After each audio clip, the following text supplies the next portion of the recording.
I had always wanted to do an MBA, even in the US, and being in France, I heard a lot about HEC. Whenever you talk about France and Paris, your HEC is there, like the name is super strong, the alumni base is very, very, very big.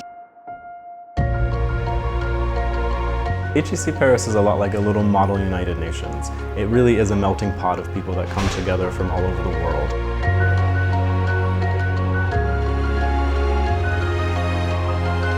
Hi, this is John Byrne with Poets&Quants. I'm on the campus of HEC Paris in France.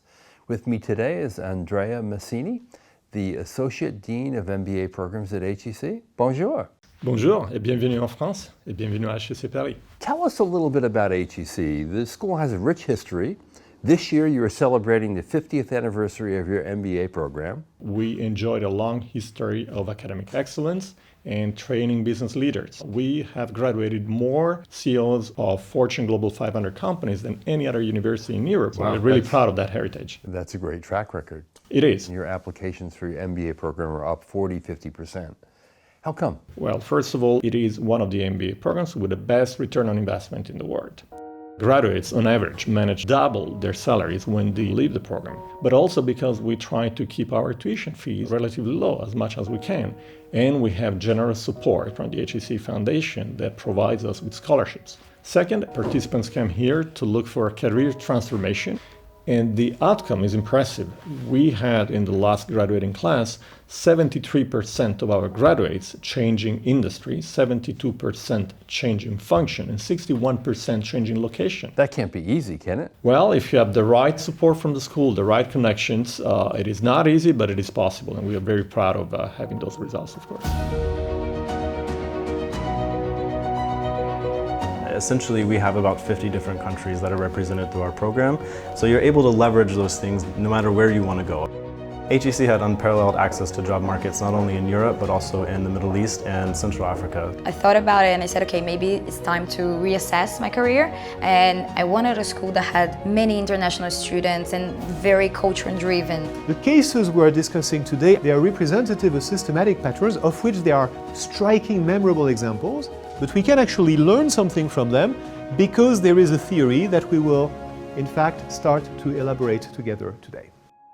So when I think about the strengths of the school in terms of industries, clearly technology is one. Another clearly is luxury retailing, luxury goods. You go into companies and you speak to their leadership and you get a real taste of what it's like to work in those industries. We have a fairly spread out placement record in consulting, in finance, in technology, industry, services.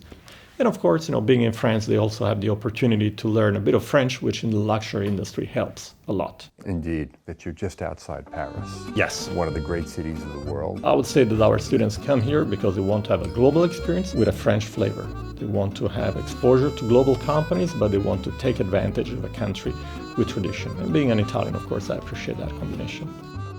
Paris is, I think, one of the most beautiful places on earth and a place where creative people gather. I felt that I had to live in France or Paris once in my life, and people back home, they feel proud about me. It is a center for not only culture, but also for business, for law. It has a large financial sector comparable to London, to New York City, and to some of the other major capitals in the world. Now, you've had a recent review of the MBA curriculum, and out of that review came two new specialties, digital innovation and sustainability. Why those two? Clearly today, digital is changing the way in which businesses operate. At the same time, you're going to be confronted by global challenges, being it climate change, being it overpopulation, digital divides, education gaps, and we want our students to be aware, fully aware of those challenges, and to develop the skills to address them. I think HEC excels in experiential learning. It's not just knowledge when you come. They're not asking you to open a book and just read a book. They're asking you to go out and do. They're pushing you to find internships. They're pushing you to understand where do we want to see society go. And as business leaders, hopefully we'll be the people in the future that will make that decision. And I'm told that a high percentage of your students literally find job opportunities through other students. We have one of the largest alumni networks in the world with 60,000 members. Suppose that you're American, you work in the oil industry and you want to move to the UK and work in the consulting sector. By talking to one of your colleagues who was in a consulting firm in the UK, you're going to get the tips that you need to succeed in your interview and get that job.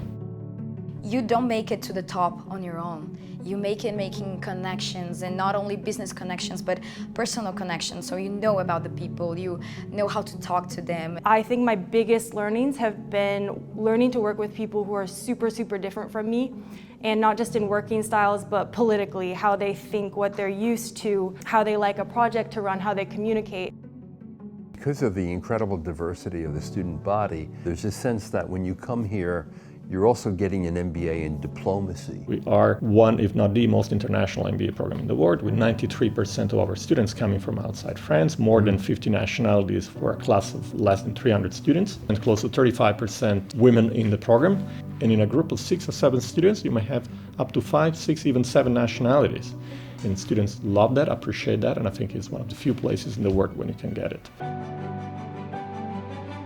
Diplomacy is key, and I think that HEC teaches you that from beginning to end. You have to learn how to talk to people from different cultures and religions and backgrounds who have different work experiences and different ideas about how capitalism should be run, how a company should be run, how you contribute to a company and to an organization. I'm a member of the LGBTQI club and Ally club here at HEC, and felt good on the campus. I felt that I would learn a lot here from the people at the school and the people running the school.